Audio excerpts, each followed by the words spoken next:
তারা এই দেশে অস্থিতিশীল পরিবেশ তৈরি করার নানাবিধ চক্রান্ত চালিয়ে যাচ্ছে। আমরা কোনো অবস্থাতেই এদেশের দেশপ্রেমিক জনগণ আমরা এই চক্রান্ত হতে দেব না। আমরা যে কোনো মূল্যে এটা রুখে দেব। আমরা 5 তারিখের ঘটনায় এদেশের হিন্দু সম্প্রদায়ের উপর নির্যাতন হয়েছে, কিন্তু এদেশের মুসলিম সম্প্রদায়ের উপরও নির্যাতন হয়েছে।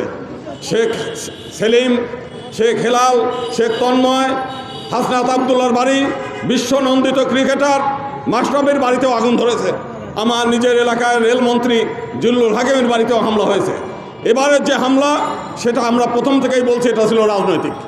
সেই রাজনৈতিক আমাদের বর্তমান সরকার বলেছে যে প্রতিটি হামলার বিচার হবে, সে রাজনৈতিক হোক আর সাম্প্রদায়িক হোক, এবং এর ক্ষতিপূরণ দেওয়ার কথা বলেছে। এরপরেও কেন এটা নিয়ে বার্গেনিং চলছে, কেন এটা নিয়ে অপপ্রচার চলছে আমরা এরই করি নাই।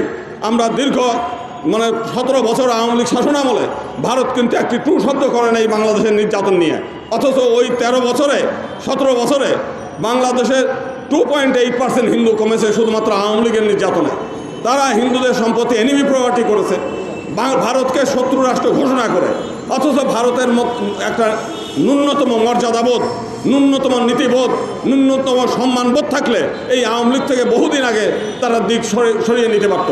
আজকে বাংলাদেশের জনগণের সঙ্গে তার কোনো সম্পর্ক নাই, তারা একজন ব্যক্তিকে মনে করছে সে হলো বাংলাদেশ।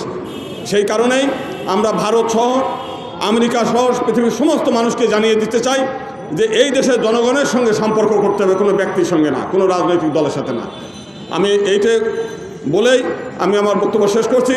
আমি এই সরকার বর্তমান সরকারকে বলি যে নির্বাচন একটু দেরিতে করেন, আগে এদের বিচার হবে, শাস্তি হবে, সমস্ত জায়গায় সংস্কার হবে, এরপরে নির্বাচন দেন। তার আগে আমরা নির্বাচন চাই না, আমরা আগে শাস্তি চাই। আগে যারা পঙ্গুত্ব বরণ করেছে, যারা নিহত হয়েছে, তাদের চোখের জল এবং তাদের এই পঙ্গুত্বের যে হাহাকার, এইটার আগে নিরসন হতে হবে। ধন্যবাদ।